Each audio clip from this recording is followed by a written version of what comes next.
Assalamualaikum dan salam sejahtera, bertemu kembali dalam MG Flash 11 Oktober bersama saya Nur Ayuni Johari. Kita mulakan dengan berita utama. Kerajaan Negeri Sabah membenarkan aktiviti rentas daerah mulai esok, manakala kebenaran rentas negeri untuk lawatan sosial dan pelancongan akan bermula 1 November ini dengan syarat-syarat yang telah ditetapkan.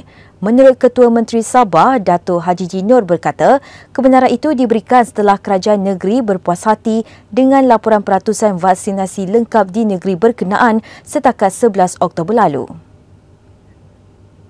Menurut kenyataan yang dikeluarkan Dato' Haji Ji hari ini, aktiviti rentas daerah hanya dibenarkan kepada individu dewasa yang telah lengkap divaksin, remaja berusia 12 hingga 18 tahun yang telah menerima sekurang-kurangnya 1 dos vaksin dan kanak-kanak bawah 12 tahun yang ditemani ibu bapa yang telah lengkap divaksin.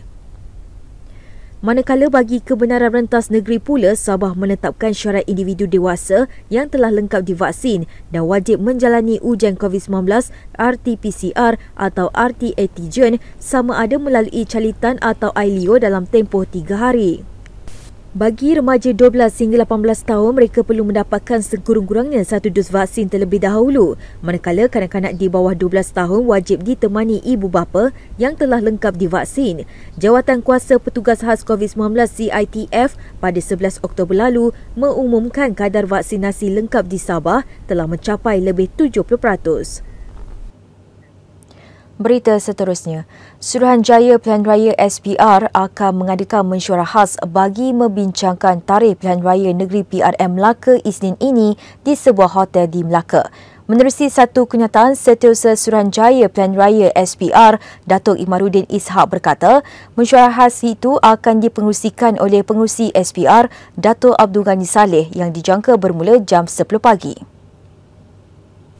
Tambah beliau, tarikh-tarikh penting yang akan dibincangkan bagi melaksanakan pilihan raya itu adalah tarikh RIP pilihan raya, hari penamaan calon, hari pengundian, daftar pemilih yang akan digunakan dan lain-lain persiapan. Dalam pada itu, satu sidang media juga akan diadakan selepas mesyuarah khas tersebut. Pilihan Raya Negeri PRM Melaka perlu diadakan selewat-lewatnya pada 3 Disember, iaitu 60 hari selepas Dewan Undangan Negeri DUN dibubarkan pada 4 Oktober lalu. Bagaimanapun, PRM boleh ditangguhkan sekiranya darurat setempat diisytiharkan di negeri itu. Kerajaan setakat ini masih belum membuat keputusan sama ada darurat akan diisytiharkan di Melaka atau sebaliknya. Sarawak memulakan pemberian dos ketiga dan dos penggalak vaksin COVID-19 untuk rakyatnya hari ini. Timbalan Pengarah Kesihatan Sarawak Kesihatan Awam Dr. Rosmiwati Arifin berkata, pemberian vaksin itu akan memberi perlindungan tambahan kepada golongan berisiko tinggi. Jelas Dr. Rosmawati, pemberian dos ketiga bakal melibatkan golongan yang mempunyai sistem ketahanan badan lemah akibat penyakit atau rawatan perubatan. Dianggarkan seramai 11,900 individu akan menerima dos ketiga di negeri itu. Bagi dos penggalak pula, ia akan diberikan kepada warga emas berusia lebih 60 tahun melibatkan 80,300 individu dan petugas Barisan Hadapan Perubatan sebanyak 30,340 individu. Beliau berkata pemberian dos ketiga dan dos penggalak itu boleh didapati di klinik-klinik kesihatan kerajaan terpilih, hospital swasta dan klinik swasta. Mereka yang layak perlu menghubungi klinik-klinik berkenaan terlebih dahulu sekiranya ingin mendapatkan janji temu. Tambah beliau, senarai nama klinik-klinik yang terlibat akan dimaklumkan kepada dari semasa ke semasa melalui saluran media massa dan media sosial untuk memudahkan proses janji temu. Seorang wanita Singapura mengaku tidak bersalah di Mahkamah Seksyen Ampang atas pertuduhan menganiaya dan mengasari seorang kanak-kanak lelaki orang kelainan upaya OKU. Tertuduh Sharifah Mazlan 51 membuat kenyataan itu di hadapan Hakim Nur Hazami Hamzah.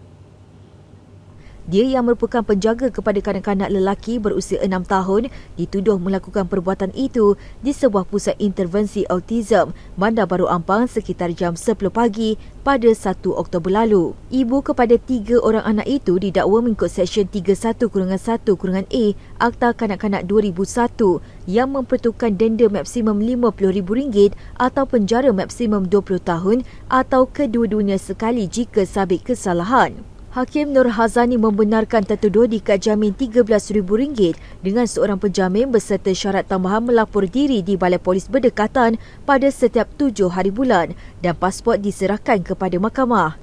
Mahkamah menetapkan 9 Disember ini untuk sebutan semula kes dan serahan dokumen. Sementara itu, di Mahkamah Magistrat Ampang, Sharifah turut mengaku tidak bersalah atas dakwaan tinggal di negara ini melebihi tempoh yang dibenarkan.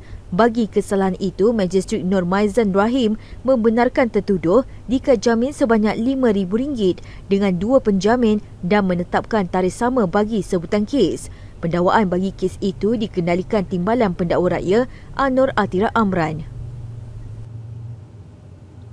Apple mungkin tidak mampu memenuhi sasaran pengeluaran telefon pintar iPhone 13 sebelum musim cuti ini, ekoran kekurangan bekalan chip elektronik global. Syarikat itu memperkenalkan barisan iPhone terbaru bulan lalu dengan 4 model terkini termasuk iPhone 13 mini yang dijual dengan harga bermula $700 Amerika dan iPhone 13 Pro Max berharga $1,100 Amerika.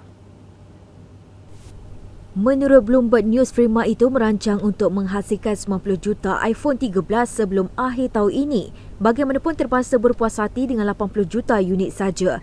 Ini kerana pembekal Broadcom dan Texas Instruments tidak dapat memenuhi permintaan syarikat berkenaan. Ketua Pegawai Eksekutif Apple, Tim Cook, memberi amaran semasa membentangkan laporan pendapatan suku tahunan akhir Julai lalu. Kekangan rantaian bekalan akan memberi kesan lebih besar kepada prestasi syarikat pada suku seterusnya. Tegasnya, kekurangan chip elektronik akan mempengaruhi semua bahagian industri. Sekian dahulu MG Flash buat masa ini. Terus bersama kami untuk perkembangan terkini dari masa ke semasa.